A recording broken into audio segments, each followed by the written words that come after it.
had like fights over dinner on like altitude. It's one of our biggest fights we've ever had with their altitude that I do. If they should get the same tweet bar, who does it?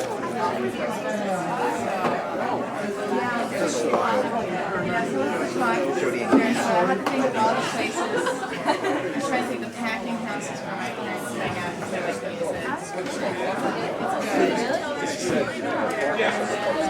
Eileen, I'll send Definitely not old money or I'll send it to you. If that's what you Is it? But I just like, Yeah, I'll send it to you on email. yeah. Oh, I'm sorry. I thought you were writing Yeah, down. it's called the factory there. Yeah. What? See like dolphins. Oh, slide. That's a nice. And I just like longboats and longboats because they're kind of near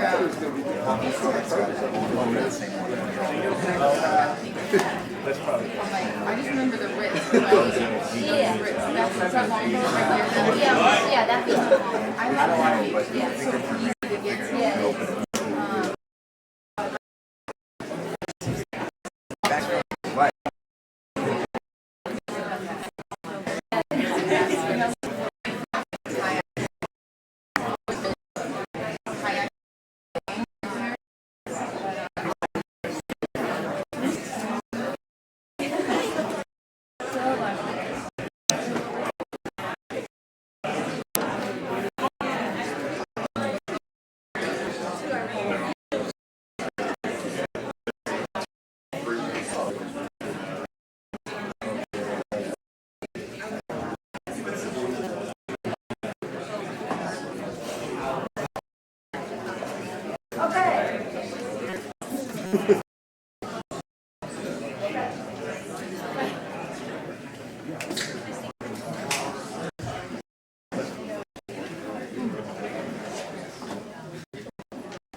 Second on your program, but first in your heart.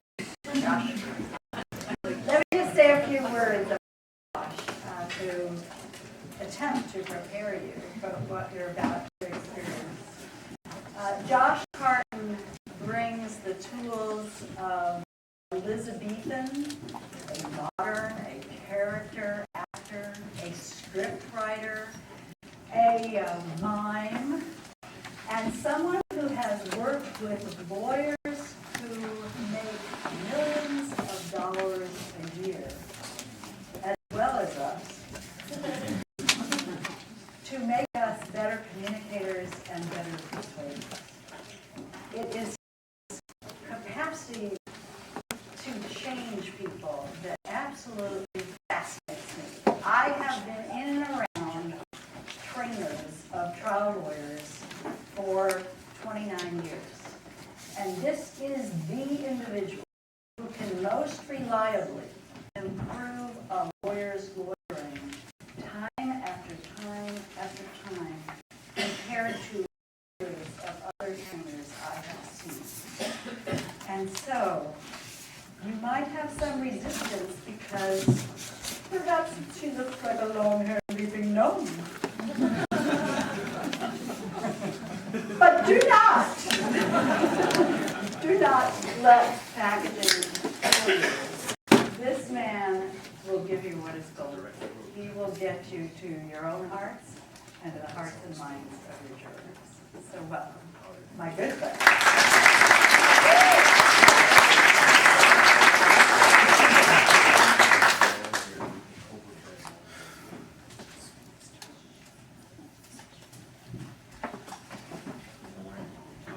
Would everybody close your notebooks, please? Josh. Would everybody close your notebooks, please? And that's one thing I want to make sure that everybody leaves the next hour and a half with, which is the understanding that your voice can do all of these things in a room without being amplified. And if you work in federal court, you know how far the distances are. The infant in Soweto and the infant in Schenectady, and the infant in Syracuse, and the infant in Sarajevo all make exactly the same sounds. And if we don't have some physical impairment, the process of speech isn't so much one of imitating, but of what do they used to talk about? Jury selection, right? Deselecting. So if, for example, you're growing up in Venezuela and you say milk, it don't work. So you keep the sound of leche and then they feed you. So we can make any sound, and soon enough we will. Jody talked about stage fright and nervousness. When I started working with attorneys, somebody came to the company in which I was running the education department, and the first person said that, and this is before VHS, believe it or not, this was way before DVDs, this was before any home computer, but it wasn't before television. And the fellow said, I have a complex story and I know that the jurors, I mean, if I go more than 12 minutes, which is the time between commercials on a prestigious Hallmark Hall of Fame program, they're getting bored. I can see, and when I started to go to trials, I would see the jurors' thumbs hitting a remote control, a phantom remote, when they would get weary, which was generally trained to 12 minutes. And he said, do you know anything about this? And I just worked on a television show that's older than most of you, called Mary Hartman, and we had 5 shows a week, and I used to write clever dialogue, and my scripts would come back from the producers saying, where's the story? And I thought, well, it's in my wit. And isn't that why you hired me? And they would keep saying, but where's the story? And we'll spend some time on that. And actually for Christmas, I gave them a rubber stamp that said, where's the story, Josh? So they could just send it back. Story is what they now think separates us from all the other species. They used to think it was language. We know dolphins have language, chimps have language, but story appears to be this wampum of human exchange. And if we don't connect on some story level to the jurors, they're going to take that need somewhere else. It's involuntary, it appears to be genetically based, and certainly you know that you've all already made up stories about me. So when Jody talked about the long-haired gnome, leaping gnome, I had a friend in New York once, and he called me up and said, get over here. And I said, well, it's 3 degrees outside, and I just got out of the shower, and my head's wet. And he said, oh, how long does it take to get that clown wig out of a box? So that's an image, isn't it? The other person who came to the theater company and said, can you help? Said that, I said, well, what can we do? And he said, well, I have stage fright. I'm sorry, sir? Yeah, I have stage fright. I'm sorry, sir, could you speak up? I have stage fright, all right? And he said it, first of all, in that 3-answer progression from I want to cover it up, I'm not comfortable doing it, you're going to force me, I'm pissed, that really parallels voir dire, when you need them to talk to you about something they don't want to.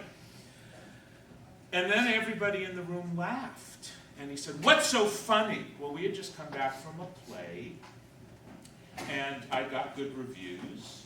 And every night before the curtain went up, I would be in the men's room vomiting. Because I'm an actor that has such fear, I throw up. I've taken care of it, don't worry.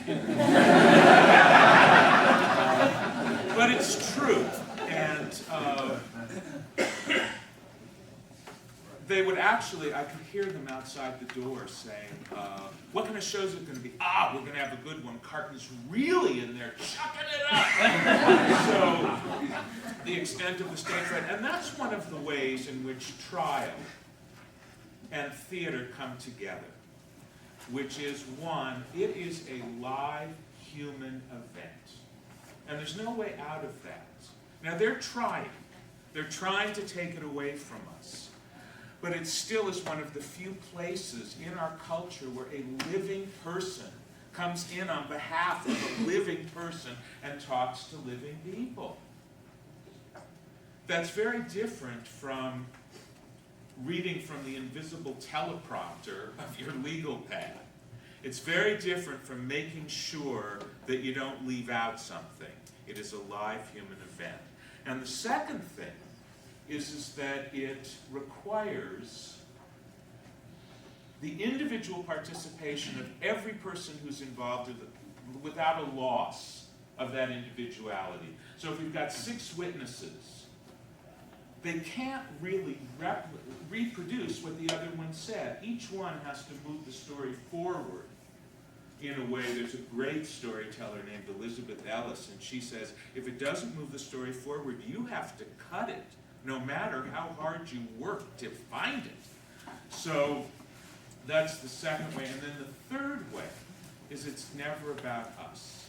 It's always about someone else. When you're working with the juror, it's about the juror. When you're working with a witness, it's either about the witness or it's about you and what you're thinking about that testimony. And they say with the judge, argue to the judge, not with the judge. So then it gets to be about the judge. This nervousness, how many people experience it, stage fright?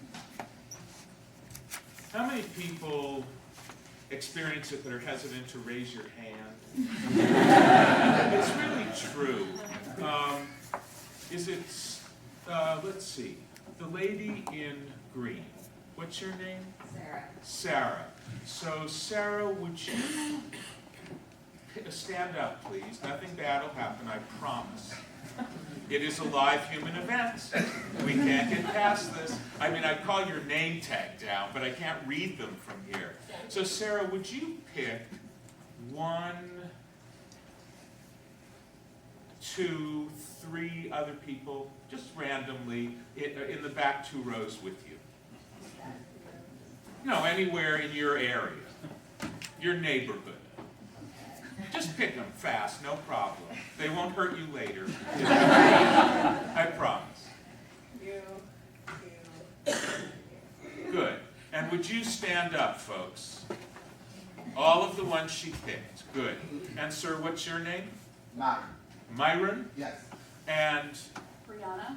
Brianna, would you pick one person who's not faculty to replace that gentleman?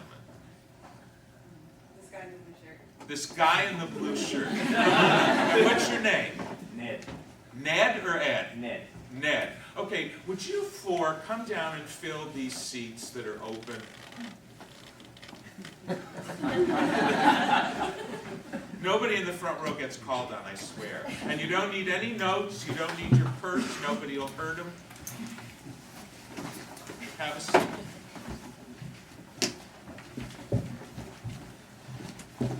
Bridget, is it? Brianna. Brianna, right here. And Sarah right there. And Myron right there.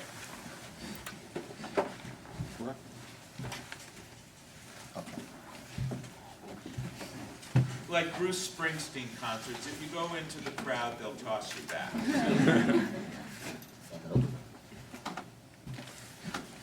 Now, would you tell me and tell the other folks, what did it feel like to be pulled and told where to sit when you had clearly chosen where you wanted for a purpose and a reason? Please. Loud enough so folks can hear you. A little unsettling. A little unsettling. Myron? Indifferent. Indifferent? Yeah. I didn't have any real feelings about the other. Really? Totally neutral.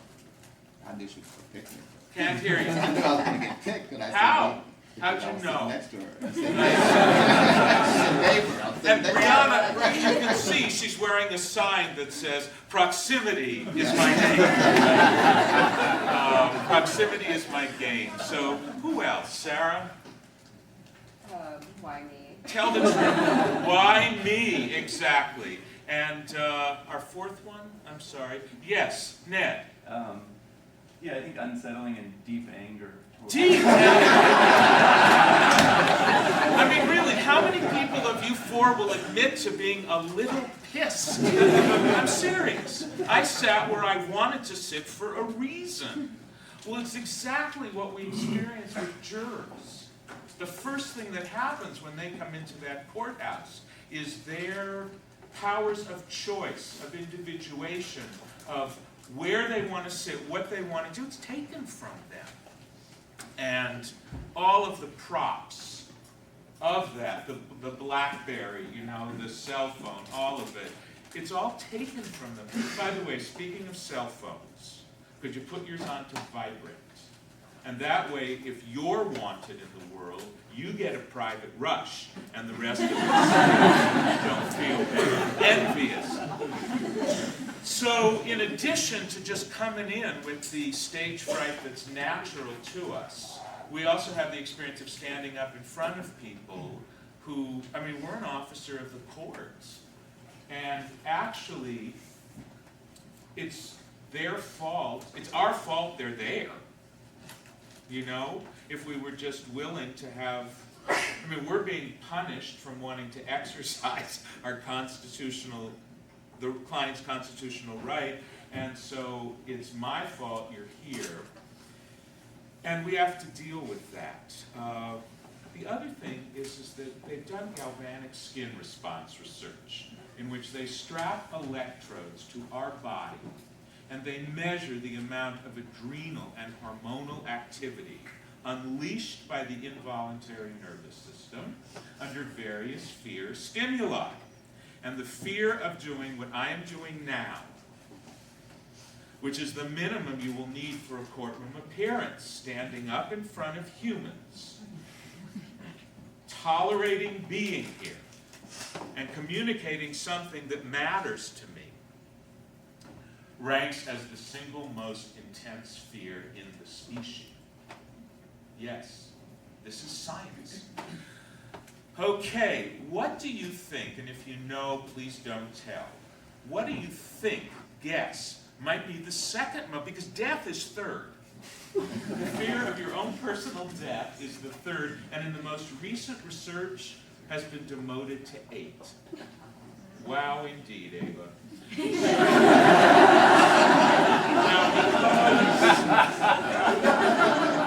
Right, even backwards. Wow. Oh, and Ava backwards is you're a walking palindrome. So, what do you think? By the way, my eyes, I mean, $1,000 for triple bifocals, graded, light sensitive, and I cannot read a damn thing. So please say your name when you speak. What do you think might be the second most intense fear in our species, common to all of us? Being made to look foolish. Being made to look foolish, or looking foolish. Being embarrassed. Feeling embarrassed in public, right? We're all afraid to look like a fool, which is interesting because Robin Williams is adored, and he is the closest we have to a modern fool, which traditionally is the one who speaks truth to power. My favorite line of him recently, he was talking about after the election before the inauguration, and he was saying, by the end, did anybody see this? By the end, I mean, it was amazing. You know, it was like Obama, and we had like Fresh Prince of Bel-Air versus Uncle Fester. And he was just going on and on and on, and he was saying, poor Clinton, he is so unlucky. I mean, he found the only Jewish girl who didn't know how to get a stain out.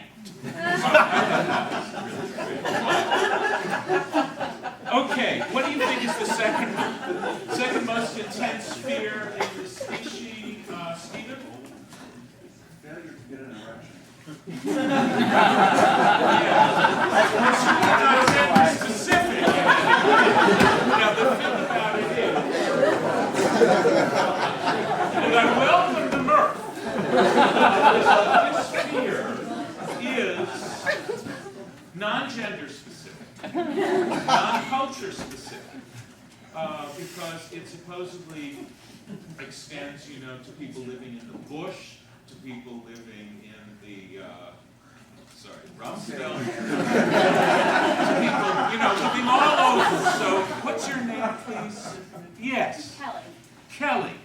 And part of what I'm hoping to do is let you know that you can make contact with an individual juror, even in a space like this. So Kelly, what do you think the second most intense fear in our species might be? Now here's the thing.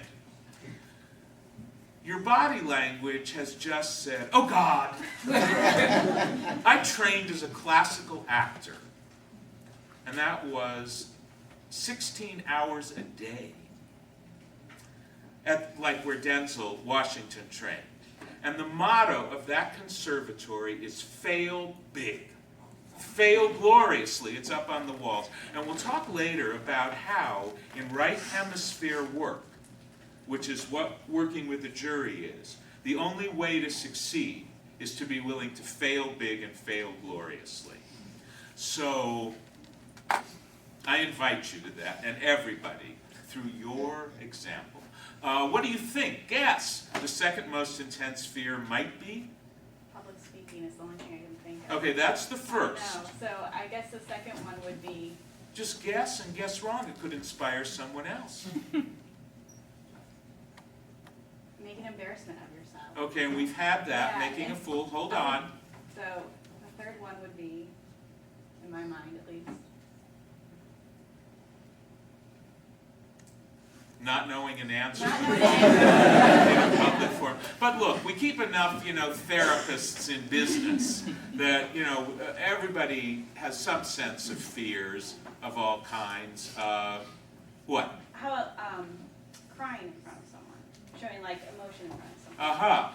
Like we need to do in front of jurors. Yeah. But becoming crippled by the emotion or unfit. Great. Yes, right. Or yeah. laughing hysterically in the other direction till you wet yourself. So, being so overwhelmed by something. Speaking of wet yourself, how many people sweat out of stage fright in the courtroom? Come on, hands up all the way. How many people get dry of mouth? We'll get to all that. So, very good. Second most intense fear. Lauren, Yeah. take a guess. I was thinking about the fear of being chased or pursued. I'd pay extra. But a great guess, because we've all had that in the dreams, right? You're running and running and they're going to grab you. Sir, name? Titus. Titus. I've never had a Titus, thank you. If we had an Andronicus, you guys could. Second most intense fear might be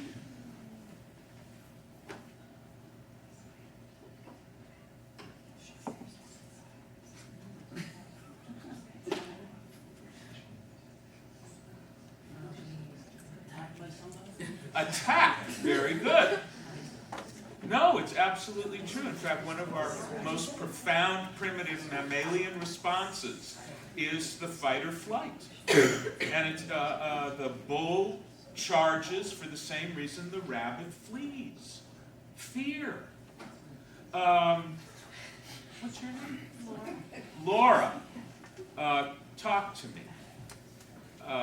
What might the second most intense fear be? Falling down in front of people. Falling down in front of people. Great. So let's start tossing out some guesses. Because, yes, Being alone. being alone. Rejection. Rejection. Children. I'm sorry, we can't hear. Height? Height. Or Height is a being great... naked in public. Bid on one. Right. It was 6 of one and half a dozen of the Sharks. other. What else? Danish. Sharks. Being mugged. Wrong. Being wrong. How would we know? Sharks. Danish. Sorry? Danish. Dentist. Dentist. Failure. Falsely accused. Failure. Disappointing someone. Disappointing, that's like your client. And that goes with failure. Somewhere up here, generality is the enemy of all art. you guys can, your heads can move. At this point, this is when Milton Berle says, "What are you, an oil painting?" I'm pointing over there. And you'll see about our reluctance to move torque on the torso and what it means in the courtroom. What else? Fear of flight. Oh, I was going to say fear of fall. What you said, falling? Or heights. Right. That actually doesn't, what's your name again? Amy. Amy doesn't really come on line until we are vertical and bipedal. Because, for example, the infant in the Trump Towers, in the arms of the nanny without proper papers, is not looking out the window going, "Oh my God, we're on the 70th floor." But great guess. Other ones? Harm to your family. The dark. Harm to your family. Let's talk about failure for a second. Generality is the enemy of all art. That Stanislavski is the father of modern acting. And by the way, when you hear that I come from a world of acting, how many people are concerned that this guy is going to ask for flamboyant, false behavior that would be cheesy and that you would be seen through in the courtroom as bad acting? Can I see a show of hands, please? Really, you're the only one who's willing to cop to this guidance? Yeah, Richard. Your name? Morgan. Nobody else? Thank you. V and Andy. Truly nobody else. Well, my work is done. Jerry Spence says that good. Oh, can we get a light on this? Who's our light person? Thank you. That good lawyers are good actors, but good acting is telling the truth. It is revealing to the audience the truth about the person whose role the actor is playing. Now, for a long time, guys, I'll send them to you. I really need you not to be taking notes because you're trained as writers. And what we're going to do here is start to look at how that comes into conflict with the live communicative needs of the courtroom. I wondered for a long while, why was he saying it so specifically, and it seemed like complexly? Why didn't he just say, good acting is telling the truth, it's revealing to the audience the truth about the role the actor is playing? And then I thought, my God, Jerry, you have to find acting in a hugely appropriate way, which is to say that if all you're doing is revealing to the jurors the truth about yourself as an attorney, you're fungible with thousands of others. But if they're seeing a glimpse, not because of anything you say, but just because they see it, almost like Malcolm Gladwell's Slices. Anybody know about this?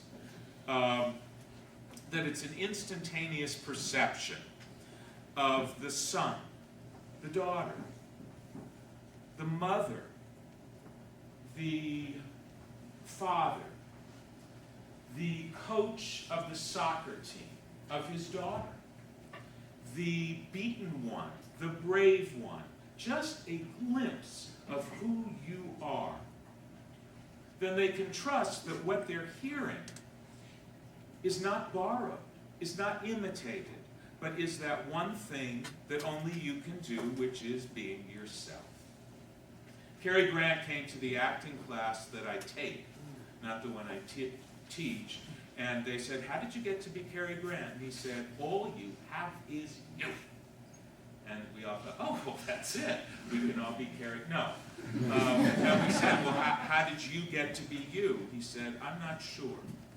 I mean, when you hear that, just be yourself, I always think, which one?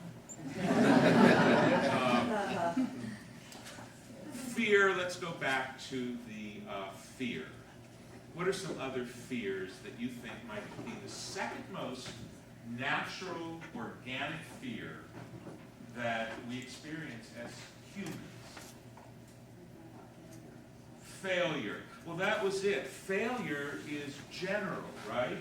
One person's failure might be, I'm sorry, Marcus, I really am. I know you didn't really do it, and I'll write you about it if it says so. You know?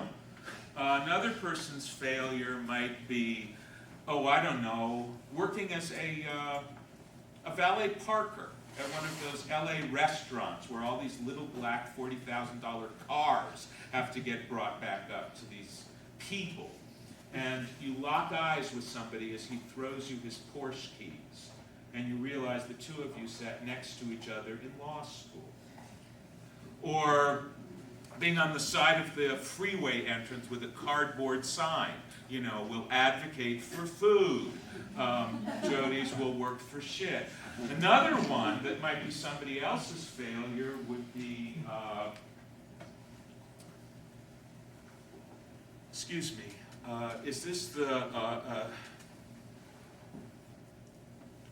this is a social service office, right? Family services? Have I got the right office? Ma'am, do I? Am I supposed, is this the family service office? Please answer me. Yes. Thank you. I never thought I'd be here. My two boys are in the hallway. For the last 2 mornings, there hasn't been anything to give them for breakfast. And I think that they need to go into foster care. You know, that's somebody else's failure. And when we talk about it, we need to be able, because human beings see. We see in pictures. That's how it works. So,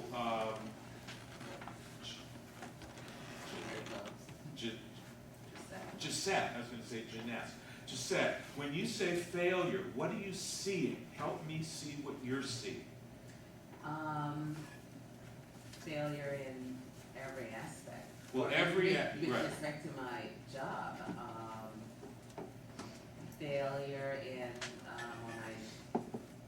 my inability to get the best deal for my client, or one perfect example, I had a trial last November, and I was scared to death because I was afraid that I would do something wrong and my client would go to prison for 30 years. So that was my biggest fear, that I would fail. Did that happen? No. Okay, Yeah, so I did not guilty, but, so that but I was terrified. now, if I'm And maybe, also, I was concerned about what other people would say if we lost. So Okay. that was my fear. My fear was not winning, was failing my client. I'm hearing what you're saying, but I'm not yet seeing it. So I want you to help me see what you're talking about. If I'm making a movie, the story of Gisette, and you're going into the courtroom on that case, okay? And the people in the movie are going to say, that young lady is terrified to death. What would I be seeing as the actress who plays you? By the way, who do you want cast? Halle Berry. That would have been my guess, but I didn't want to profile, okay? So, we've got Halle Berry. By the way, you know, did a hit and run and it just all got taken care of? And poor Winona Ryder picks up a schmatter or two in sax. So, okay, so Halle Berry is playing you. What do we see as Halle Berry comes in the courtroom? Is she wearing like a power suit, kind of a Donna Karan thing? Okay. And she's coming in. And what are we seeing on her face? No, she's shaking. Louder, please. Shaking. Shaking where? You know. I don't know. Well, Work with me. her hands. Her are hands shaking. are Yeah. shaking. And Now, she's, hold on. Are they shaking like this? No. Slight Trembling. tremors. Yeah. A tremor, slight tremors. Yeah. Do you see the difference yet? So it's not that she's nervous. Her hands are moving in slight tremors, almost like somebody who is on meth. Right, she needs something. She's cold. She looks cold. Now, that's the conclusion.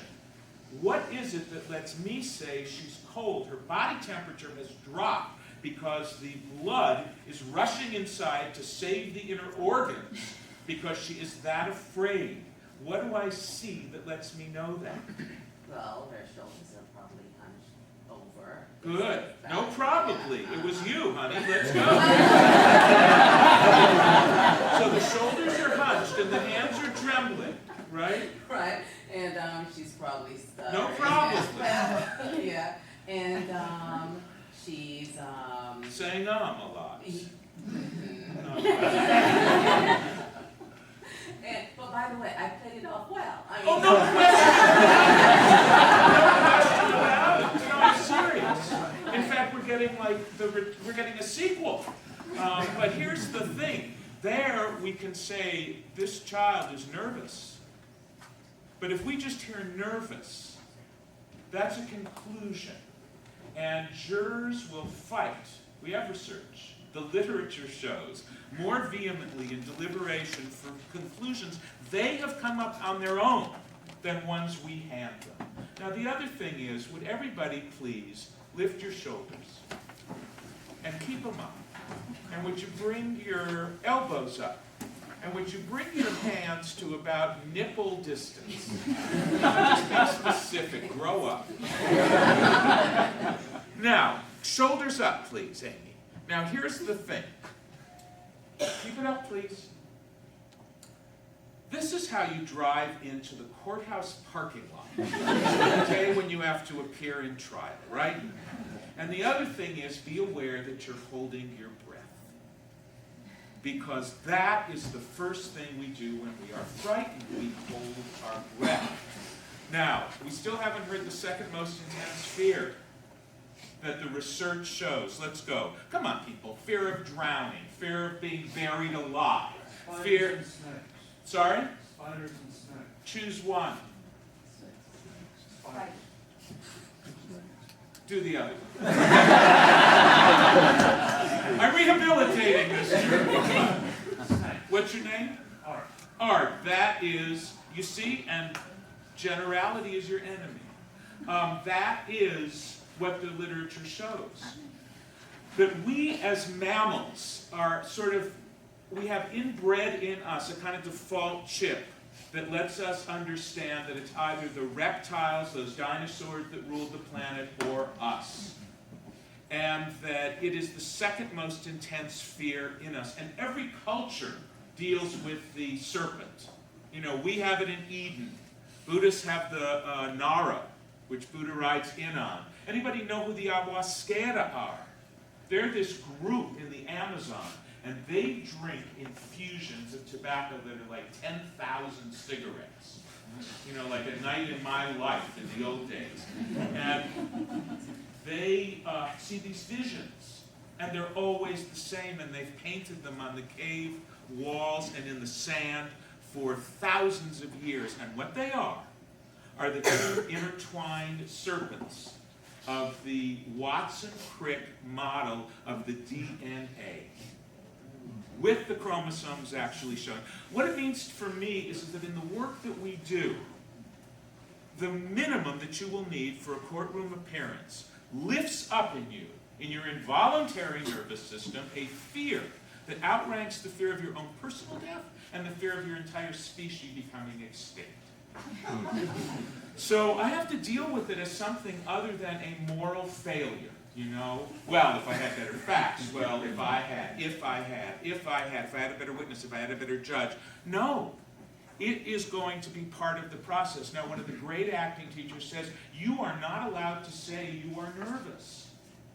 You are absolutely allowed to say you are highly excited, even as you are throwing up, because nervous makes it a bad thing. And highly excited makes it part of a positive process. So what is the first thing that happens to us in our bodies when we are frightened? Heart rate goes up. The breath. We hold our breath. It makes sense. Military attention. Believe it or not, I run the Advanced Advocacy Program. For the Army, the Navy, and the Air Force, and the Marines, if you're wondering where we're going with all of this, you can imagine when I first sailed into Camp Lejeune. I mean, it was really like the Antichrist was making an appearance. And I said, I thought at the end of the week, I mean, we were doing very well. Because one of the things about Marine attorneys, as opposed to other branches of the service, is they don't belong to the JAG Corps because they're only allowed to belong to one Corps, the Marine Corps. And they're not allowed to do law only. They're can only practice law at the discretion of the command. They still have to be able to rescue boat people, things like that. So, they've all been responsible for human life. Now, the lantern may be a little foggy. And when they look at me, they may think, you know, Hindu, lesbian, something.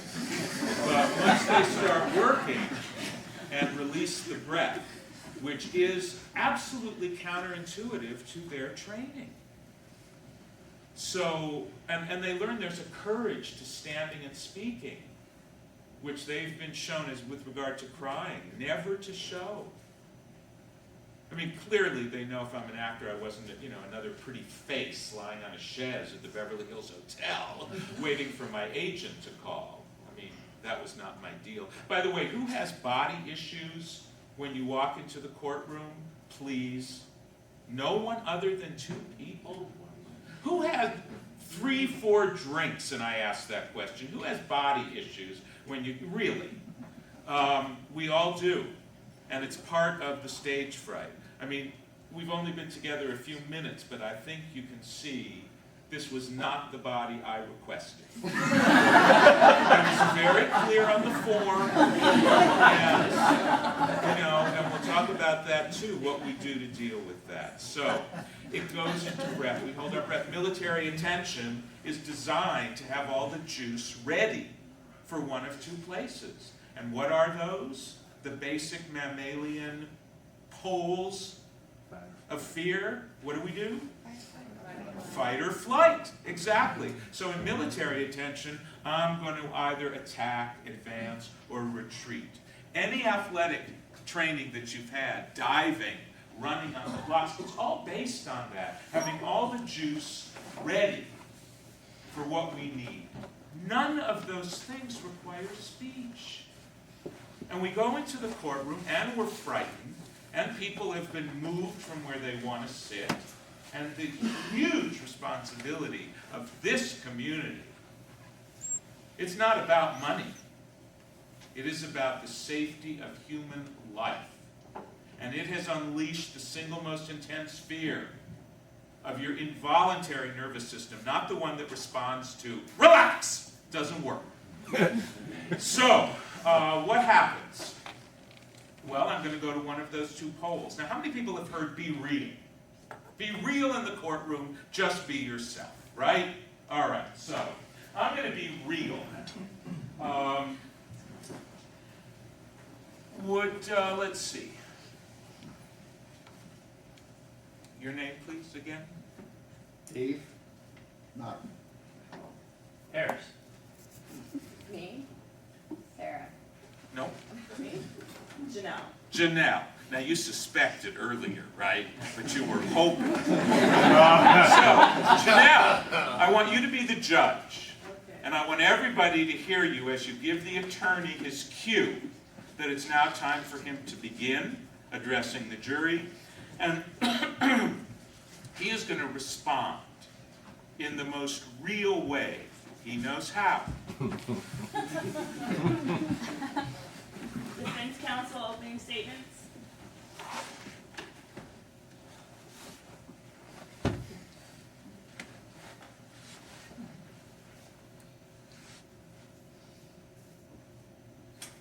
I can't do that, but it's fleeing, and I want to. You know, everything that Jody did, which was so extraordinary, you knew that if she had just said it, as if she was trying to escape, if she hadn't become more alive, more here, than if she'd been at home with, you know, a remote control in one hand and her other hand in a bag of trail mix. No, she was more alive here, and the voice, we heard it. So,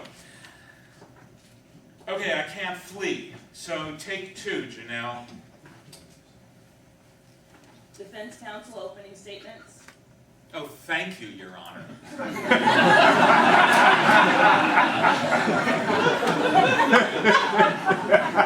Oh, good morning. I want to thank you in advance for your service. Go ahead and laugh. I'm glad you're having such a good time. And you know why? Because nothing you can do in this case can fuck me over. It's the woman who started that seat lesson. You're not allowed to do that. Does anybody ever feel a little hostile? Really? And it's why stand-up comedy begins often with hostility. So, okay, now I can't fight and I can't flee. I have to stay here. And I think this is one of the reasons that, quote, public speaking registers as our most intense fear, because we're blocked from our most instinctive responses, which to either flee or fight. And we have to stay here, and we have to stay seeable, and we have to speak. So, Your Honor, take 3. Defense counsel opening statements.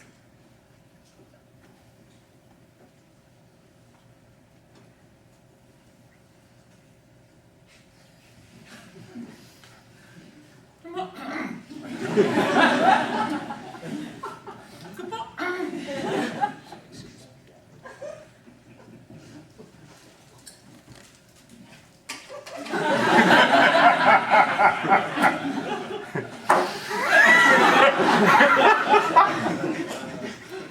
morning. My name is... Nobody know my name.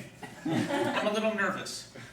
I took a Jerry Spence thing, and I know I'm allowed to say that. Go ahead and object. You're going to have a lot of questions. We're going to be together. We're going to provide you a lot of information for those questions, and you're going to be able to do your job at the end. And I know that the question that is uppermost in your mind right now is to sit here and says, if you have to keep listening to the sound of my voice, how are you going to keep from running screaming from this room? It is the first place that fear goes when you have to talk after the breathless voice. How many people have an issue with how they sound in the courtroom? How many people have heard themselves on tape and want to die? Really? How many people have begun an opening statement and their voice is coming out up here, and inside, louder than anything they can hear outside, the inner critic is already giving the reviews. Well, that sucked. Oh my God, it was so good in the shower this morning. You know, and really. So the fear goes into the voice, into perspiration, into where else? Where else does it go? Come on. Yes. The worst thing that it's happened a couple times in closing argument, just completely blank. Yes, that's called the actor's nightmare. How many, yes, where the preceding moment retreats infinitely that way. The coming moment, what the French call le moment prochain, retreats infinitely that way. And the black hole keeps widening. And you know, no one can help you, because you have to come to it yourself. How many people, to avoid that nightmare, over-rely on their notes, stay tethered to them in ways that you don't need to, and you keep going because we're so afraid of that moment where we go blank? Yes. You're Catherine? What else? Pacing. Back and forth. Yes? I talk a little too fast. You the other pacing, right? Both pacings. Yes. Name, please. One time it, Name, Summer. yeah, one time it caused me to lactate. Wow. I once ovulated. It's something, yeah.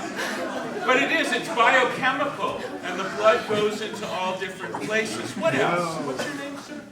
Steve. Steve.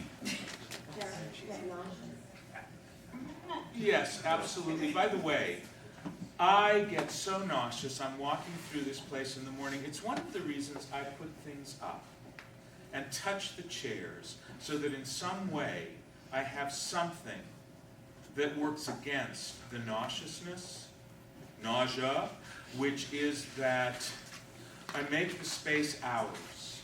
I touch the chair so that when the people come in, I'm terrified of you and of failing you and of being judged by you. But in some way, I have made a place for you. And so there's some way in which you become welcome to me, rather than just an immediate enemy. And we run into that all the time in the courtroom, you know. We come to the end, what we think of as the end of our case, which is the last thing that happened, and we say we need you. But we're not really feeling that way. We're feeling like, I've carried Charlie's fate in my hands for several years. And now it's time for me to turn that fate over to you. No, I can't, you'll wreck it. I know you don't mean to, but you couldn't. I mean, it's not your fault. But stop it. I have to give you the case. So this belongs. No. And we're afraid, you know, to turn it over. Where else? Where else does the terror go? Nervous tics. I took my hair behind my ear, even if it's in a ponytail. Right. My glasses, push my glasses up. Now, by the way, you can do those things once, and they're believed to be necessary for better communication. The minute they happen 3 times, the person is aware that you are servicing your own body more than you are servicing your client or reaching them. I mean, Jerry Spence says you cannot ask the jurors to do anything which you yourself are not willing to do. It's so basic, you know. And when we see somebody doing something all the time, we know that it's not needed. It's basically it's socially acceptable masturbation. You know, which are patterns of repeated movement, self-administered to relieve nervous tension. So, and for all of you who had the courage to nod on self-administered public masturbation, I am grateful. So, where else does the nervousness go? Come on. Armpits? Unable to move. Unable to move. What was that? Hands. What's your name? Andy. Handy, right. Andy, do you have young children? No. Who here does? Ben, how old? 5 and 1. Okay. Is the 1-year-old's not walking yet? She's close. She's close. Who else has children in the 5, 6? What's your name, please? Sandy. Sandy. How many? I have one 6-year-old. Okay. One 18-month-old. Okay. 4 and 7. Okay. Who else in that age range? And I'm sorry, your name is? Steve. 5 and 1. 5 and 1. Who has 2 children who were toddlers, or who were toddlers maybe? Anybody who's older, who were 5 and 7 or 6 and 8? Your name, sir? Justin? Justin. How old? 5 and 7. Okay. Which is the one who gives you more occasion for that heart-stopping moment when he or she darts away from you in a public place and you literally do see your life pass before you? You know, either there's traffic or too many people. Like in Manhattan, if the little one on the way to daycare gets out of the cab, 1 second as you're paying and they disappear because they've gone into, you know, see the flowers or something. You know that moment? Maybe some of your clients are in the neighborhood. Which one? 5. Name? William. William. Now in that moment, and this is about hands, Andy, you do not say, "Oh, William. William, I grabbed you to save your life, but you know, I don't know what to do with my hands. And so I'm not going to. Good luck, buddy." You say, "Oh, William, I'd scream your name to save your life. But you know I'm soft-spoken. And so that would be false. And no one around me would know, without any notes in the margin, without any scheduling, you know, Willie! And every villager in Hillary Clinton's village that takes to raise a child rushes in to save William. So these hands are very interesting. Men tend to do this. You know, we try and solve it by disabling it. Moving the capacity. Good morning, ladies and gentlemen. I'm not stuck-up lawyer, man, right? And in more and more jurisdictions where women are wearing trousers, you see this, we're bonding, right? Didn't work in the bars, but okay. And I'm just being a regular guy. But here's the problem. The proprioceptors, which control movement and balance, they're the neurons, they won't willingly throw themselves off when they find equilibrium. So when it's time to say, that man there, you either tear through the pants or you don't do it. Now, I would have this experience as a young actor on stage where I'd want to gesture, but I knew somewhere that neuromuscularly, by the time I could free the limb to make the gesture, I'd be too far ahead. You're nodding. Is that a sensation, or are you just being sweet to the troubled man? No, you know that moment, right. So what do we do with these hands? Because in real life, you know, I mean, it's so interesting when somebody's under the gun, a screenwriter on the studio lot, and they have thousands of dollars of computer equipment, but they're writing it out by hand on the legal pad because there's something about that. One hand is doing the work, and the other hand, and I don't mean to be gratuitous and vulgar, but it is always in some kind of self, you know, and then the producer comes, oh, hi! They're released. So if I'm not going to, you know, this, what do I do? Sometimes this, and they've actually done post-verdict polling in which the attorney said, oh, the juror said, I was waiting to see his hand. Waiting for him to show his hand. The metaphor becomes real. And then what do I do with them? And a lot of us do this, you know? And you know what it's like to face jurors who are sitting like this. And then, I mean, ladies and gentlemen of the jury, today I want to speak to you from the heart. And let me say in cultural sensitivity to our Hispanic jurors, corazón a corazón. The meter is breaking because how many people have seen more than 10 images of the Christ in Western art? Come on, at least. How many people think in your lifetime you've seen over 100? Right, all the way from that bulrush thing in the barn to being taken off the cross. By the way, it's always the women who take him off. The guys have fled. One of the things is you have never seen Jesus depicted in this policy. Ever. It's always, this is open. Because if you see that I am protecting myself, you know that part of me is not free to protect my client. You can't ask them to do something you yourself aren't willing to do. And then, I mean, my favorite is talk about body language, the court of last resort. Good morning. Despite what the prosecutor will tell you, we have nothing to hide. Now, I have carried Bobby in my hands for 3 years. His fate. And I want you to know that when this case is over, I am handing him to you.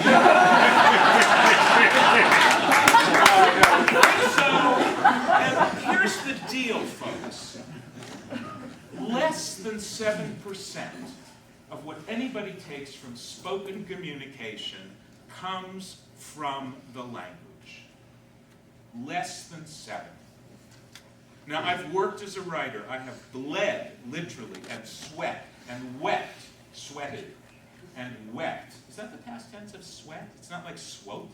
And wept over those words. And yet, when I'm coming in front of people, I know that I have to accept it. Less than 7% of what you're taking from me comes from the language. Now, by the way, when I play Shakespeare, I have no choice but to get every single syllable right. and because it's on a rhythm, and the pauses are even built in. So I'm not saying about playing fast and loose with the language or ignoring it, but you never come out of the theater. How many people have seen something in the theater that you would go again in a minute to see? So just call out what it was. Keep your hands up.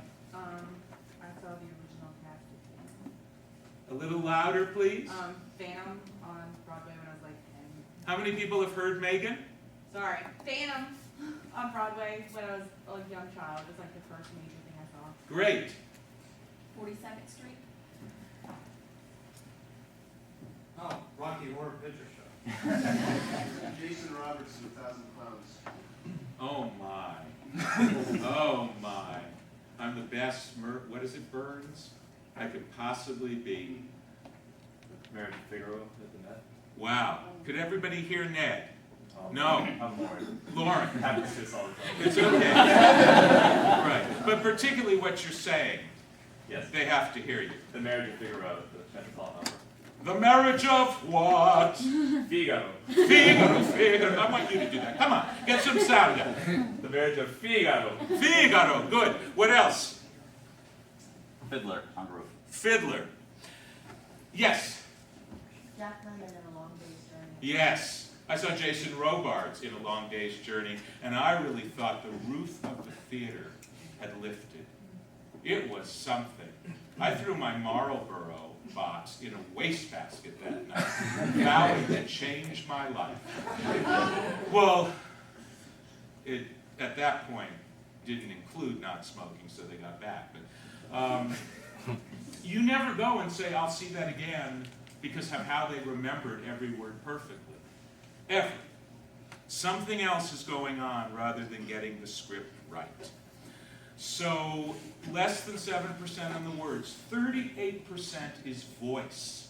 All of the things of voice, inflection, pitch, tone, all of that music, volume. Because sometimes, Megan, they can't hear you and they won't tell you. And it goes by. And then they start thinking, because 55% are the nonverbals. And so they start thinking, oh, look at those blue eyes. She reminds me of my cousin Sylvia, who I liked when we were little, because they'll go off, because the storytelling is involuntary and ongoing. And so I once saw somebody do this. It was he said, "Josh, I know I shouldn't keep my hand in my pocket, but I'm going to, because I'm more comfortable." And I think, comfort? If comfort were a premium value, we'd pay to get into elevators and listen to people. I mean, what is comfort? One must, from time to time, where is the Renoir quote? Accept something beyond one's own capacity. So, the lawyer is talking, and I once saw somebody do this. He is blah, blah, blah, blah, blah, blah, blah, blah. And the juror's even nodding. Oh, yes, oh, yes. Blah, blah, blah, blah, blah, blah, blah. And he went like this. And the light caught the wristwatch. And you saw the juror's eyes go up and think, oh, is that a Rolex? No, it's not a Rolex on his salary. Not as a public, oh, it's probably one of those fake Rolexes you buy on the boardwalk or the Strand. My cousin Marvin has one. And they're nodding at you and they're thinking, Marvin has one, Marvin's a fake. In fact, there's that picture of Marvin on the refrigerator, and they're looking at you, and they're lost in their own story. Marvin was drunk in that photo. I'm going to take it down. It's right next to the magnetic pocket on the refrigerator. It's right over the freezer. Oh, Jesus, I forgot to take the chicken parts out of the freezer. There's going to be a fight. And then they come back. And whatever brings them back, if it's not congruent, there's trouble. Because over half is vested, 55%, in the nonverbals, eye contact. And Jody said that this morning she was attending to eye contact. And you know, she thrills me, and I've never seen her stronger and clearer and better in this alive sound and movement. So, hands, voice.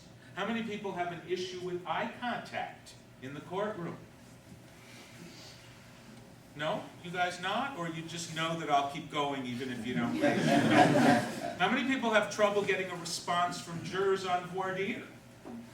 Sure. And then start talking because the silence is so goddamn harrowing. You know, Caitlin's thing about the lawyer who never stops talking, the jurors never employed. All right, I want you to see how some of this stuff works. And what that means is, I'm going to be quiet now. I probably won't keep that promise. And start getting some folks up. Now, by the way, nobody's getting up to be critiqued or anything like that. We're all doing it for everybody because as soon as we can, we want to put into action what you must do in a courtroom, which is take the initiative of the communication. And I couldn't agree more with what Jody says about how we tend to play a visitor's game on the prosecutor's home field. And the more we commence the aliveness of communication, the happier we are. And the happier they are because people are hungry for story. So, who would be willing to, no one will be hurt, no one will be inappropriately touched, all clothes will stay on, and I ask who would be willing?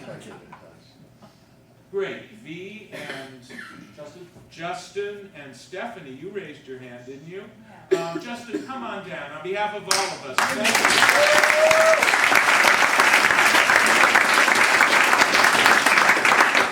you.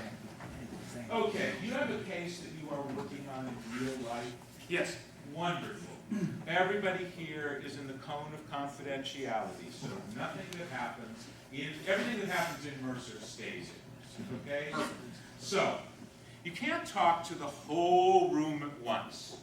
So what I'd like you to do is your jury is from Bianca to Marina over to, don't tell me, don't tell me.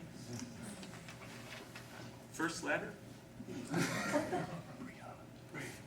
Brianna. Brianna and George. Right. And I tell you what, let's get one. Charlie, would you come in here? So everybody just move down one. And so that everybody, so he doesn't have any missing teeth. Okay, good. So it's Charlie to Marina, and over here, George to Brianna. Okay? That's your jury. Got it. Nobody else. Good. Now, have a seat. And, you know, I think trained in law school, which is really like a lobotomy, without anesthetic on the right hemisphere, most folks aren't aware that in these CLE programs, when you go, that you're seen. I think most people, do you know what I mean? That you're just invisible in law school. So, okay, and would you, sir, your name? David. David, would you be the judge and give Justin the cue that it's time for him to address his jury? Just 2 or 3 minutes of an opening on this case, please. Sir. Good. Defense counsel, you may proceed. Thank you.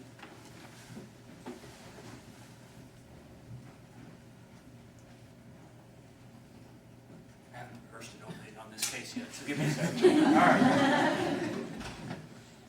Now we're going to begin again. Certainly. And we're not going to break roll. Okay? Whatever happens, happens. And I do want to suggest that the vim with which you display your cooperative social compliance, in which you say to me, certainly, isn't really going to make it go any better. I need to see who you are and the brow. Now, I will tell you, the care is very personal. And you can work with young actors, and the guys will say, I'll do a nude scene, I'll learn any dialect. I mean, the way Russell Crowe did LA in LA Confidential, I didn't believe he was Australian. But you say, take off your hat, can't. So I want to thank you for that. Certainly, right? Immediate jumping in. Good. David. Defense counsel, you may proceed. That's it! I'm gonna kill myself! I'm gonna kill myself! I'm gonna do it right now! You can't stop me! You can't stop me! I'm gonna do it!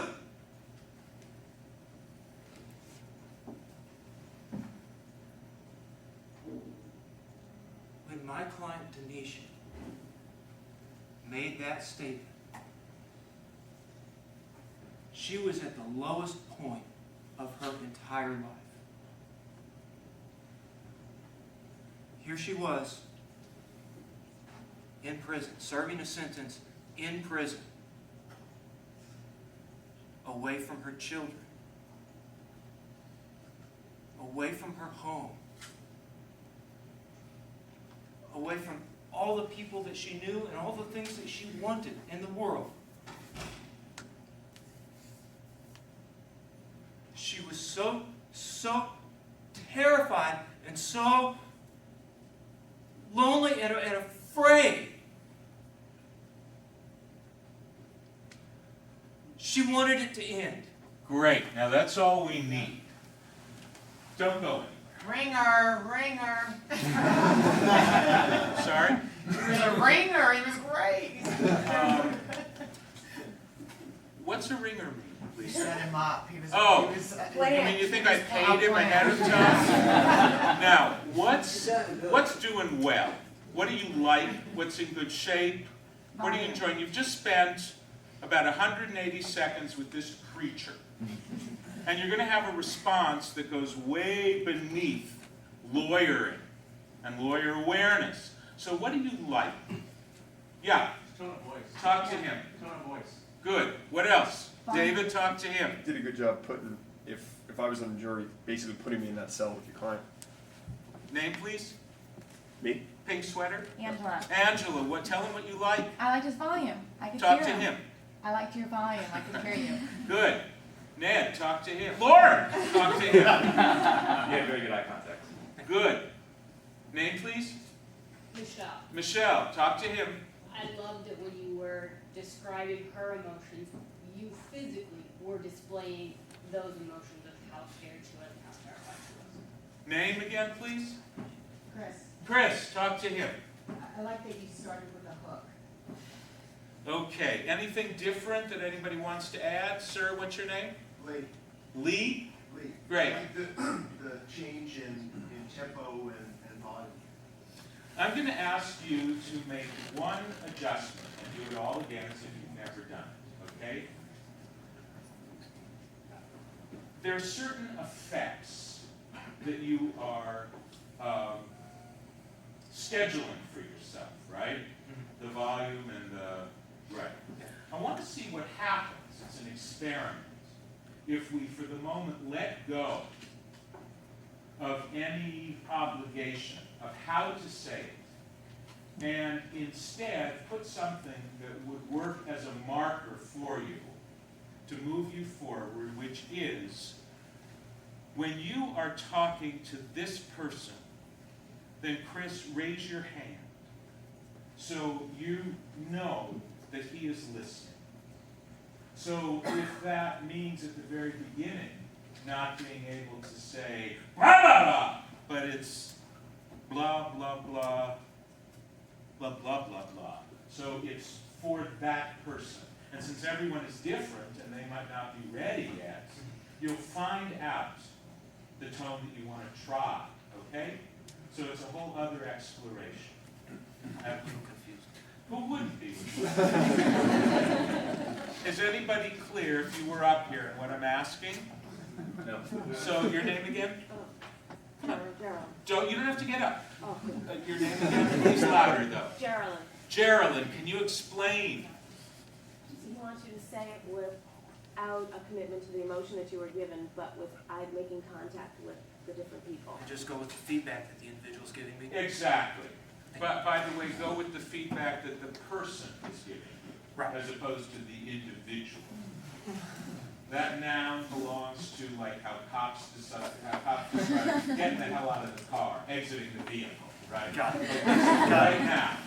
A friend of mine who works very closely with attorneys and founded the National Jury Project, which starts at Attica and Wounded Knee, says that she teaches English as a second language to lawyers. So, right, have a seat. Your Honor. Would defense counsel like to give an opening statement? Thank you.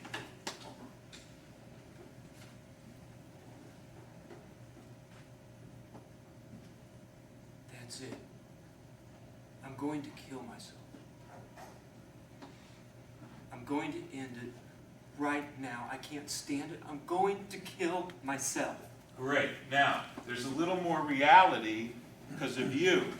And I'm not saying that he may not eventually want to earn his way back.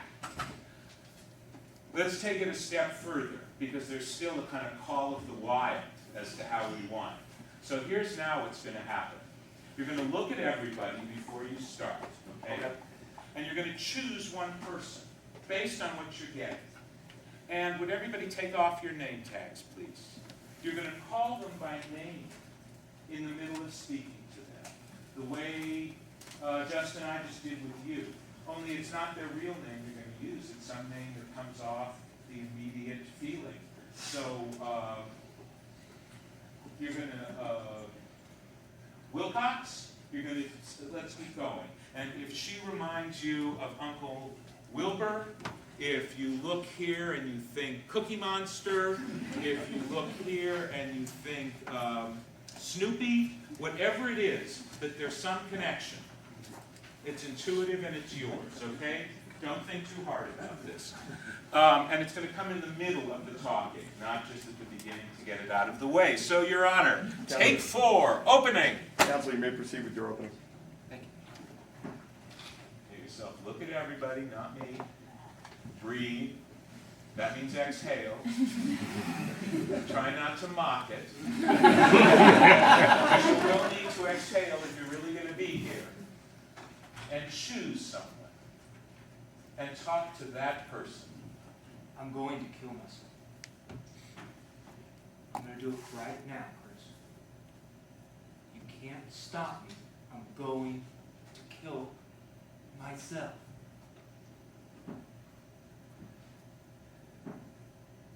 Now your instincts are, stay with the person, let my voice join you. The instincts are you've given that person enough. That person now can take that quote back to the deliberation room. And you've really vetted it in terms of who you're talking to, not just what you wanted to say. Now check out the jury. There is no jury, they're just a bunch of jurors. Don't decide until you really let yourself look around. Keep breathing. Nope. Let the breath out, even if it carries onions and garlic. And find somebody else and give them a nugget and keep working. When my client said that. Good, now pull out my client. When Denisha said that, she was at the lowest point of her life. She was away from her children. Find someone new. Away from her family. Find someone Sarah, new. she was away from her family. No. Don't do it how you parsed it on the page. Check them out. Only if they could quote it in the deliberation room. By the way, we can see the difference, yes? Keep going. She was away from her home. Loud enough that that person can hear you. You can be deeply sincere at some volume. Keep going. She was away from her home. Check out somebody else so you're not giving the person your script. You're giving each one an image. Away from everything that she knew. Check out new people.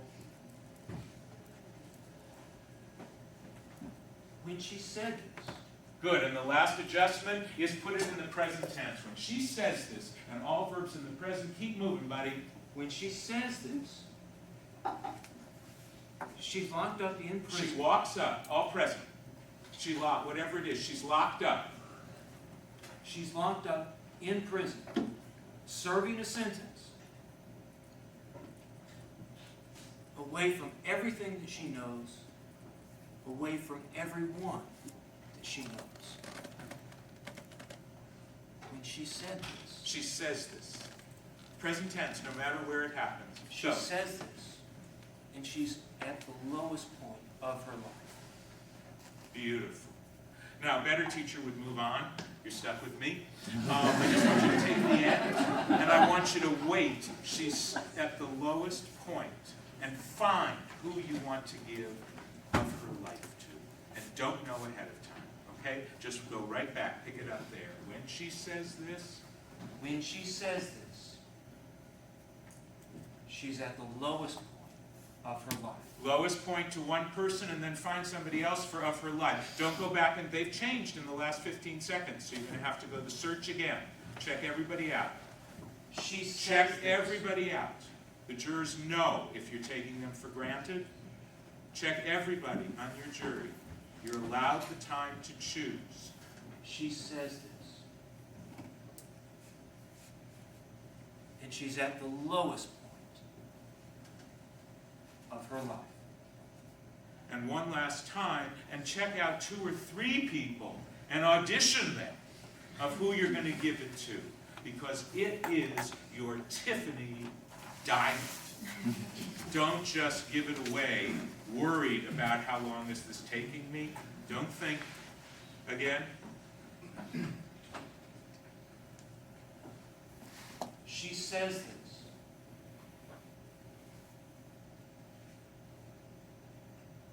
She's at the lowest point of her life. Of her what? Of her life. Of her what? Of her life. Yes. Because if you're going to keep adding words, we need to know that where you're going is more important than what's come before. I'm getting greedy because you're so good and good to work with. Try the last thing again and make sure that we hear the last thing is the strongest. Take your time as if you've never done it before. When she says this, Look around. Audition them. she's at the lowest point. The lowest point of her life. Now, what do you want this guy to know? Because it's awful quiet in here. What can we learn through the work that he has done? Because when he started, we liked him. And we appreciated the drama and the change. For the jurors, which of the 2 do you like the better? First one, anybody? If it is, it's okay. Second one? Okay, let's start. Anybody else? Second one, first one? First one. Second one. All right, let's start calling out what you see and feel. Go. Less rehearsed. Louder. Less rehearsed. Talk to him. Less rehearsed. Louder. Less rehearsed. I'm available for full body beatings afterwards. Less rehearsed. We got to hear it. Go. Less rehearsed. Why is that any good? Why does that matter? Because I feel like you're talking to me. You're not just saying what you're going to say regardless of my response. Who else felt that in some way he was talking to you? I think that's remarkable because you weren't in the jury at all. Anything else? Wait, I need to go up on that. Anything else? It was more sincere. Louder. It was more sincere. Now, a great acting teacher said, what's your name? Jocelyn. Jocelyn, sincerity is the booby prize. I don't disagree with you. As if we're anthropologists, okay, off the Martian spaceship. What are behaviors in Earthlink that you label more sincere? The first one, when you started out with all that volume, I rolled my eyes. The second time, when you started out looking at people, it felt to me like it was from your heart. It was less for the theatrical purposes, but more because you felt it. And that's what's more sincere to me. Great. Oh, that's- Louder, please. I thought what she said was right on. Good. Please. I think auditioning. Lauren, who's pretending his name is Ned. Go. I think auditioning the jurors. Who could hear? Who cannot hear? Good. So talk loud enough that Lee, the juror who has spent his life in the boiler room, or the juror, I went to one Grateful Dead concert. And I was just so turned off by people who couldn't handle their drugs and ended up in the medic stands. And except people have mistaken me for Garcia. I wonder why. But you're going to have people who can't really hear, so we'll see how this works. Go. Auditioning the jurors was very effective because it slowed your tempo, and I think it also felt there was a connection even when you didn't choose me. I was number 2 of 3 or 4, but there was a connection. How many jurors sort of hoped he'd come to them? Isn't that something? Really? Most of us think that they're basically sitting there, okay, do me, buddy. And that when we offer something, really offer something, people want it. Because you are offering a human connection. And who you're talking to becomes more, important to you than what you came out here thinking you needed to say.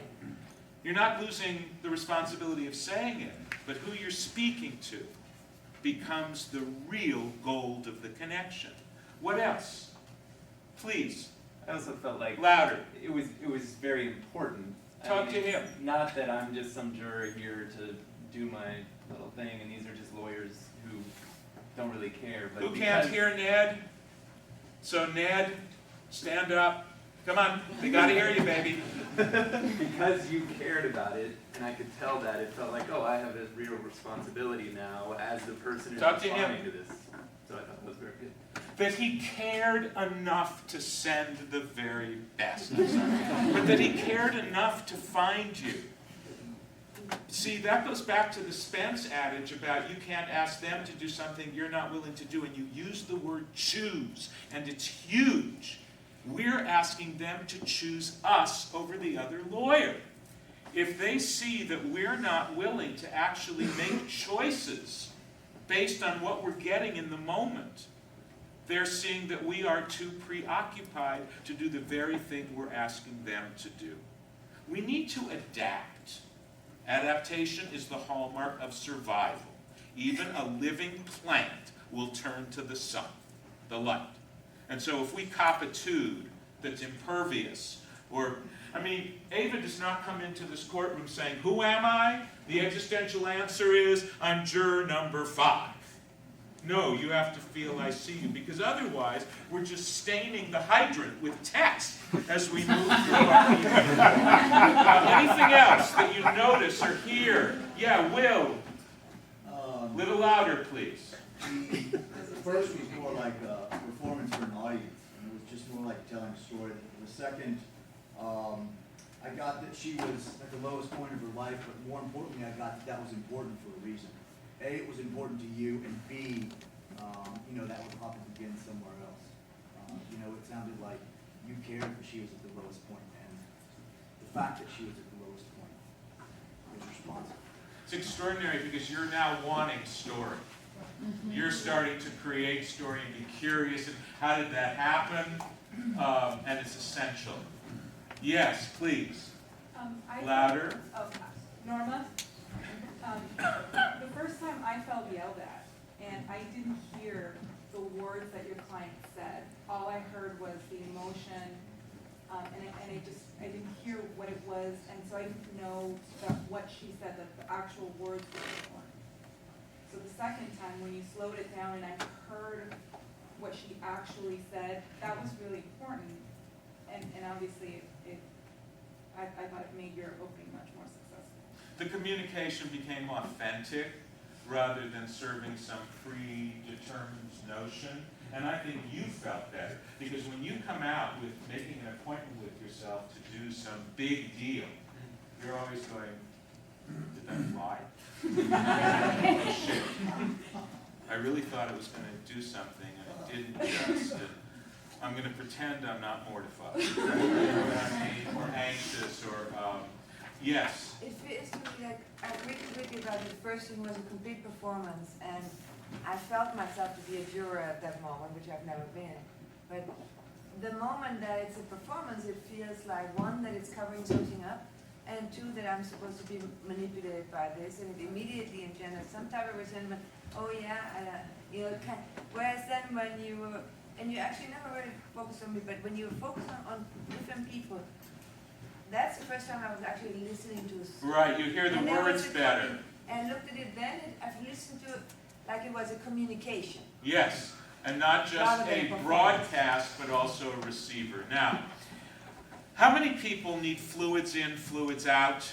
Really need it?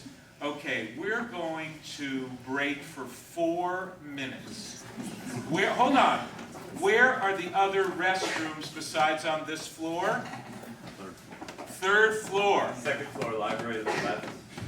Yeah, just pee on the rug. We have a lot to do, but I can see folks are starting to move in and out. So, also the use of the present tense brought us into a virtual present. So thank you.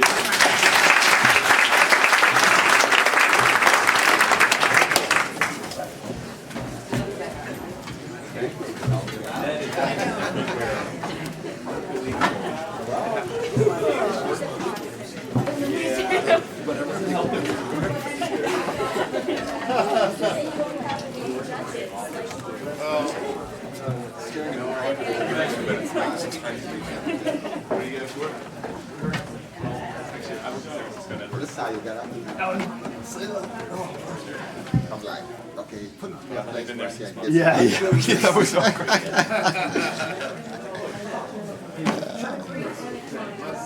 Thank you. Yeah, thank you. The beginning, no, since January, there's no bread, no cake, no pasta, no bagel. I'm pleased to tell you, one lavash cracker.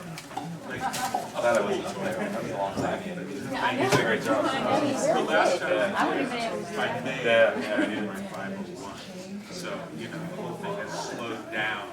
Now, I wish you didn't take a little, because I know people get a little, the bow starts to break. Yeah, and I want them up, but I also know they have to feel safe to do it. So, yeah, I know. If you can ever, if you can ever help with that, with some idea of what could be done, I'll appreciate it. No, but I remember. Okay. Thank you. I mean, it wasn't Jody, just thank you.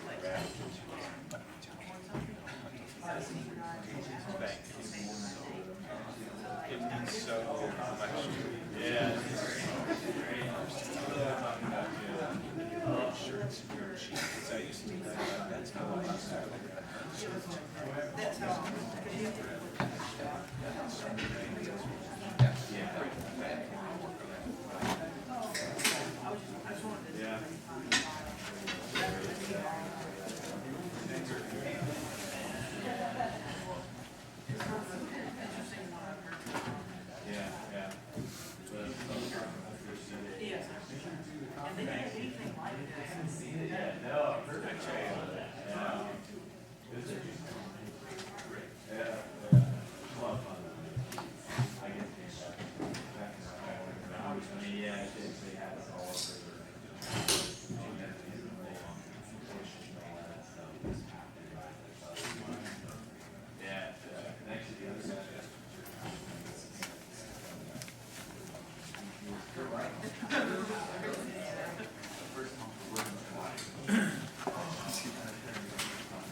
Now we have until 12.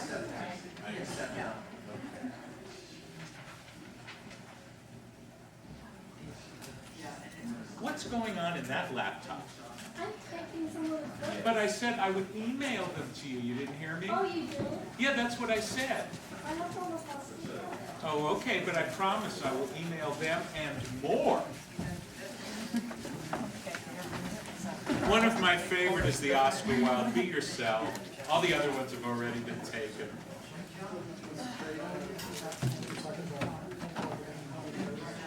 Hi. Hi. Good. Thanks. Good. Oh, thanks, dude.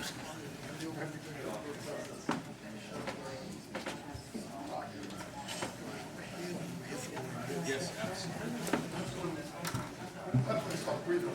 Where are you from?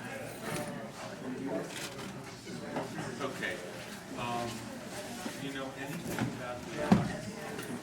Yeah, one of the great teachers, she was great, and she was a spy. Better last night. Hearts Cubs. All I know is Ludwig had 2 home runs and my husband had to call and tell me the update, so I don't know. You guys won game 1 yesterday. I don't know about game 2. So. Division's tight, it's banging on tight most of the year. Yeah, it's fun. It's fun when it's exciting like that.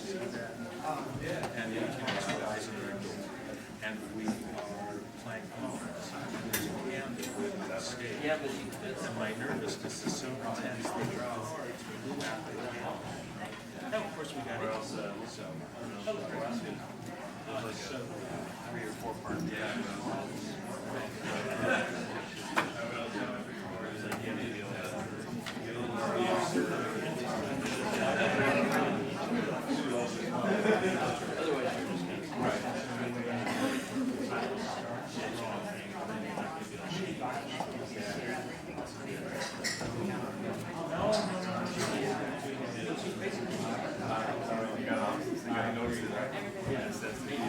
Oh yeah. I didn't know.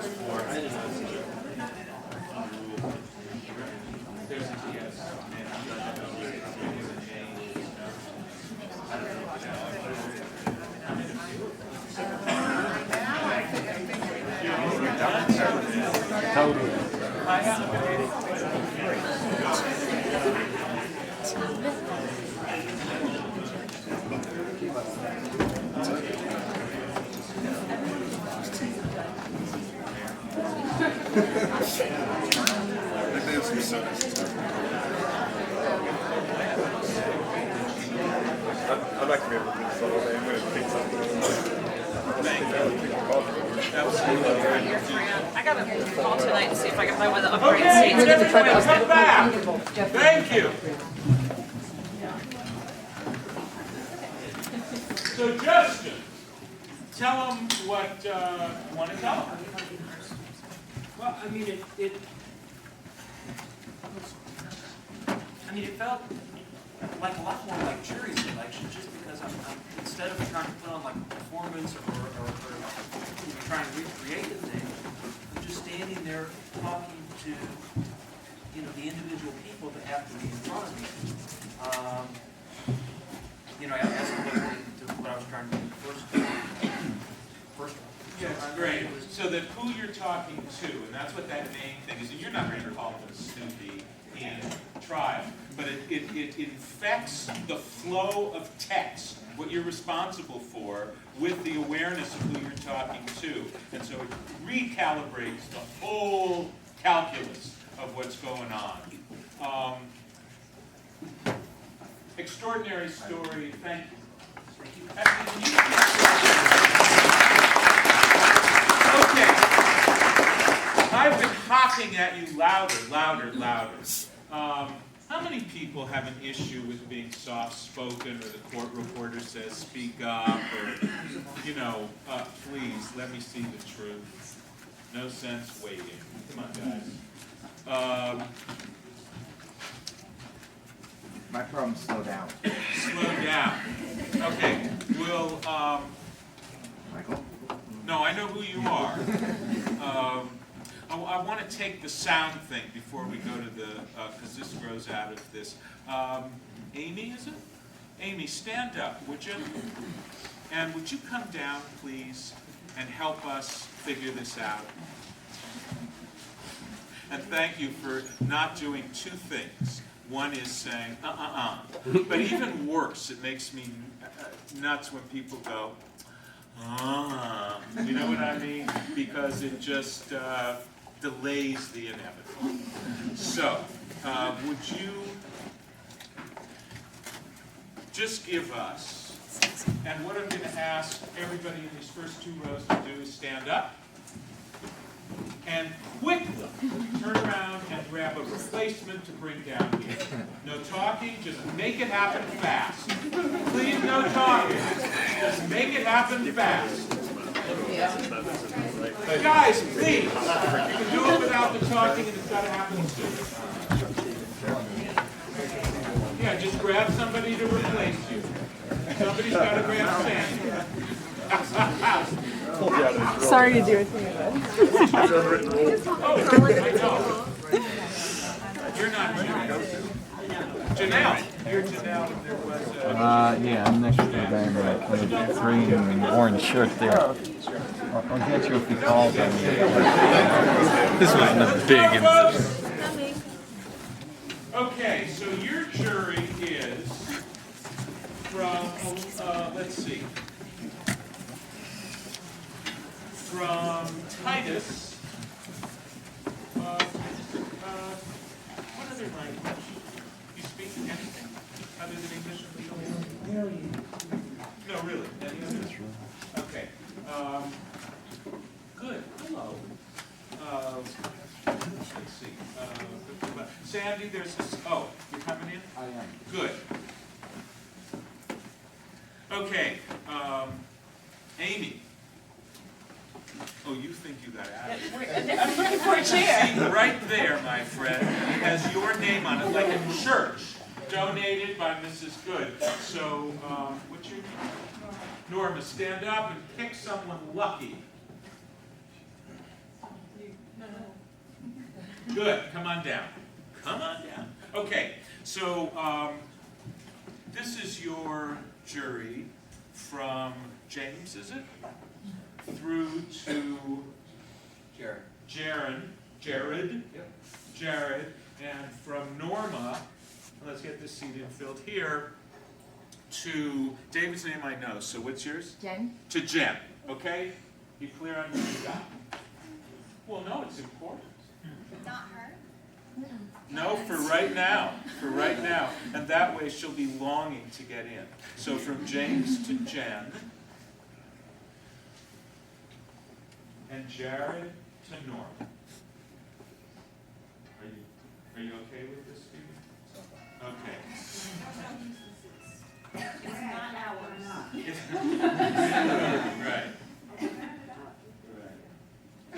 There was one woman, a public defender in Wyoming 2 weeks ago, who was actually texting, and when she was asked, "Are you taking notes?" she lied and said yes. And I thought, she wasn't a public defender, she was a probation person. And I thought, aren't we all here hungry for anything that will help us? You know, do anything other than fortify our exhaustion and cynicism? Okay. So this is your group. Good. And would you have a seat? And let's see. Your name, sir? Me? No. Jesse. Jesse. So would you be the judge and give the attorney her cue? And you have some case you're working on? I have plenty of cases. Great. Grab one. Grab one. And you're just going to do the first 2 minutes of an opening. And let's build on what Justin did. Try putting all the verbs in the present tense. That won't cause nervous breakdown. Just, put your verbs so it's happening now. Let's go. Good morning, council. You may give your opening statement. Carol Hornbuckle feared for her life. Fears. Fears for her life. Every day, the fist comes at her. Every day, the danger, the fear that this time might be the last. So she runs quickly to the kitchen, where she can take the one thing that would equalize her against the fist. And that thing is a knife. Keep going. That happens in courtrooms, right? Noise, people coming in, coming out. And that's usually. So she stabs Chuck Rayburn in the chest. Good. Now that's all we need. You nervous? Of course. How is it experiencing itself in the body, your body? I don't know. The thing you get right The there. thing. The butterflies. The butterflies. And now you're really talking how you want to, right? Right. I mean, because that gets a little produced. So let's begin again right from here and talk to them in your own voice. They won't hear me. I know. We'll work it out.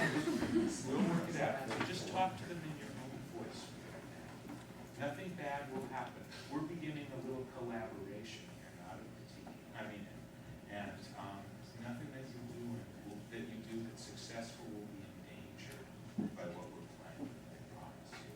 Well, people can sometimes be very nervous because they think, wait, am I going to wreck something that has worked well for me when I start to play and train with this stuff?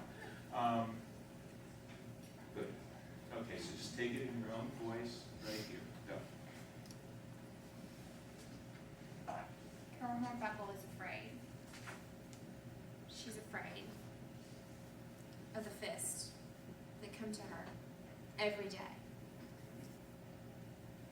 The hits, the screaming, the fighting. Every day. Good. Now call who you're talking to by a made-up name that somehow belongs to them as you go. Doing perfect. I'm stripping down for action. Come on. Right from that smile. Don't turn into anybody other than what you are. And I know you think it's serious stuff, but we need to see your capacity for joy in life as well. Even at the moment that it feels like it's intuitively counter wrong. Go. Joy in being alive. Joy in protecting. Go. James. The night when Carol was afraid, when she is afraid, when she runs away, away from the fist, away from the screaming and the beatings. Mary. She runs to the kitchen. Good, and we're not going to put the name at the beginning, but somewhere while you're talking that you don't plan, keep going. She runs to the kitchen as fast as she can to protect herself from the beatings. All the beatings.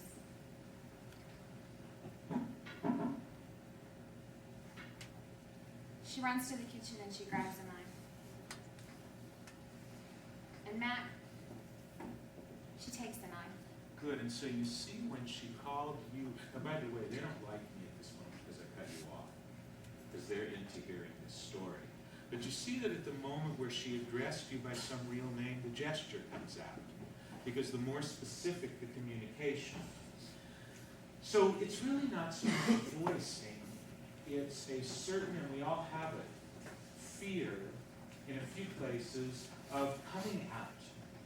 Because law school really, I mean, they start with, Ms. Stone, are you done? All in the courtroom,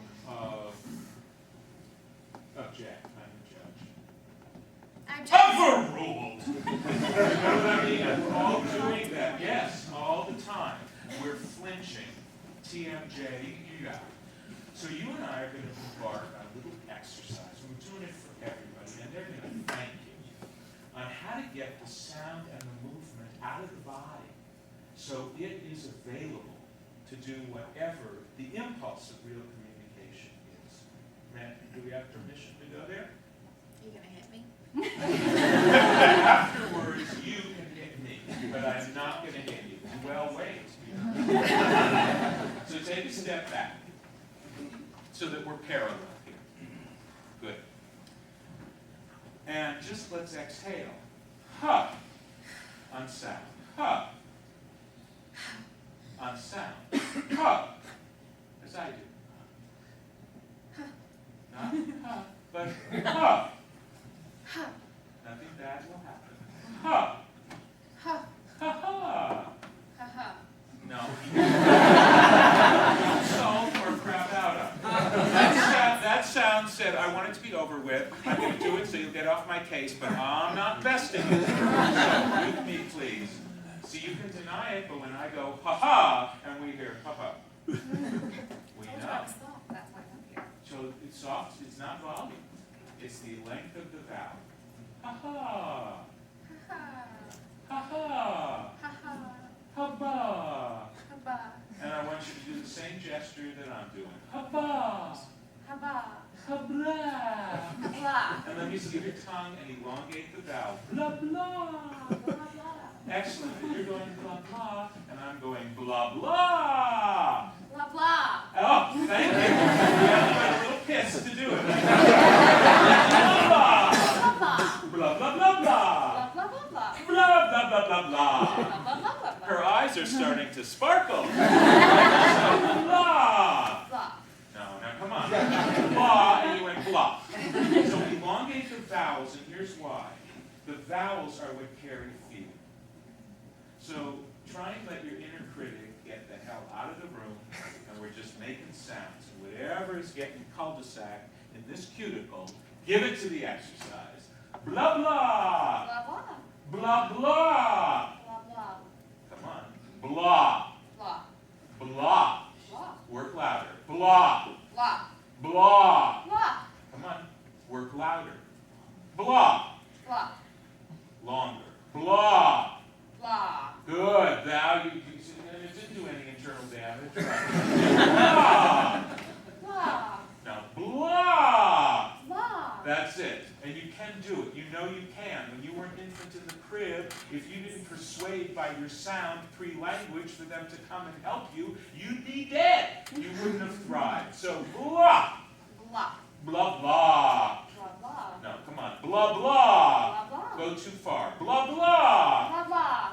Do you ever watch sports on TV? Ever? Do you ever go to sporting events? Drinking. I want you to get that bartender to hear you and tell the truth. Come on, come on, come on. Get that bartender to hear you. She's right back there looking bewildered. You just choose her and tell her you need a drink. Go. Can I get a drink? No. Can I get a drink? Go, go, go, go. Hey! That's it! Hey! Hey! Hey! That's it now. Hey! Hey! No, don't back up. Hey! Hey!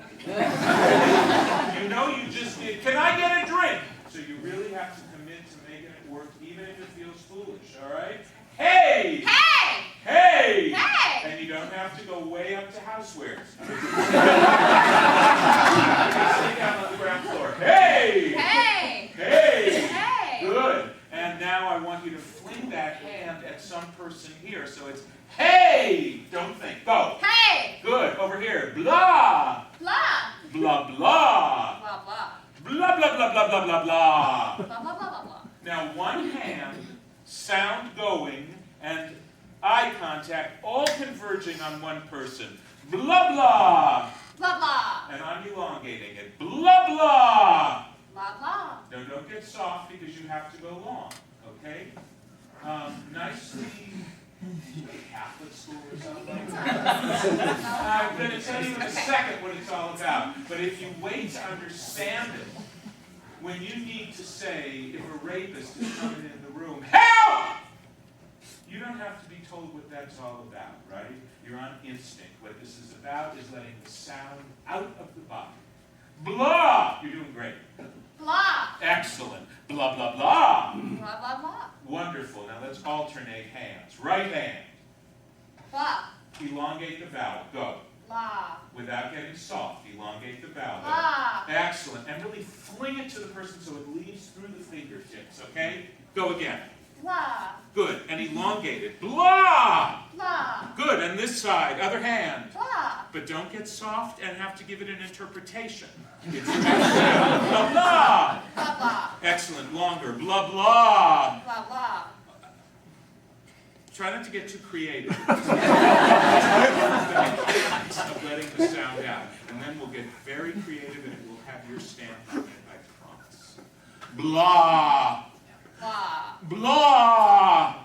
Even if it's silly, go. Blah. Excellent. And keep the hand out there. Blah. Go. Blah. No, you can do louder and you know you can. Blah. Blah. Excellent. This side. Don't think. Go. Blah. Good, but let it go longer. Otherwise, I'm going to have to keep shrying at you longer. It can't be blah, blah. It's blah, blah. Longer sound. You're doing great. Blah, blah. Excellent. Over here, some new sound. Blah. Every time you try and go back to blah, I'm going to yell longer. So come on, work with me. Everyone will learn why in a minute as long as you do it. Go. Blah, blah. Excellent. Left hand. Blah, blah. Good. And try and now let it leave through the fingers, because we're getting a little of this as opposed to blah, blah. Go. Blah, blah. Excellent. Other hand. Blah. Now you need it leaving the fingers. The gesture, that's it. So it's not about fruitful. I'm not going to hurt you, I swear. That's just my urgency of coaching. And what I'm trying to do is slam shut the escape hatches that everybody wants to go back to. Oh, this feels foolish. Oh, why are we doing this? I promise you, you will see why. But if I tell you, then you will try and do the right thing rather than just relieving the sound. Now, this is going to end up in the Smithsonian. Try and relax it so the sound just comes out. Good. Now, we're going to start making a few other sounds, because as I said, the infant in the crib makes all the sounds all over the world. So we've got blah, do it with me. Blah, longer. Blah, and let it leave through the fingertips so it stays strong right to the end. Blah, good. Now some new sounds. Hoota, don't think, go. Hoota. Yeah, but hoota. Hoota. Excellent. Hoota-ta-ta. Hoota-ta-ta. Good. Blah, blah, blah, blah, blah. Blah, blah, blah, blah. Not blah, blah, blah, blah, blah. Not in Midsummer Night's Dream. Over on, Titania's Fairies in the Forest. Blah, blah. Good. Blah, blah. Good. Oopa with an elbow. Don't think. Oopa. Good. Elongate. Oopa. Oopa. Good. Now I'm going to start calling out the parts of the body. Try and relax this. I know you're paying attention. It's going up in some trapped show of, no, come on. No side commenting, because it leaches out the energy from the exercise. Good. I'm going to start calling out parts of the body. Elbow! And you're responsible for the sound. No words. Clear? Okay. The sooner we get it, and then you'll go back to your opening and you'll see the difference. That's a promise, as long as you commit to what we're doing. And do you remember when you volunteered? Yes, I saw it. You didn't volunteer for this, right? You volunteered to learn how to get the sound out and speak louder, right? This is the way. This is as real as torts. Yes, because you have to stand up and communicate. So, elbow. Bam. Elbow. Let it leave. Bam. Elongate the vowel. 3 times as long. Go. Bam. Excellent. Other side. Bam. But you just went like this. You didn't send it. You've got to send it. Go. Bam. Excellent. Now more release. Bam! Go. Bam. Excellent. So the torso moves. Now, the bam is kind of a word. It's like half of Fred and Wilma's youngest. So we just want sounds. Go. Elbow. R. Excellent. Other pirate sounds. But full sound. Full sound. You can't hold your breath and laugh. Good. Shoulder. Don't think. Shoulder. Good. Other shoulder. Send it to someone. Good. Knee. No, but got to elongate the breath. Okay, you can think you're doing it to me in a private place. Go. Excellent. Foot. Good. Other foot. No. Woo. Got to elongate it. Excellent, but don't come back to me with your eyes. Go right to the person. Go. One more time. Anything you want. Any body part. Good. Longer vowel. That's it. Foot. Don't think. Good. Don't think. That's the main thing. Longer the sound. One more time, twice that long. Don't think. And don't tell me you can't. Hip. Come on. Don't think. No. Hip.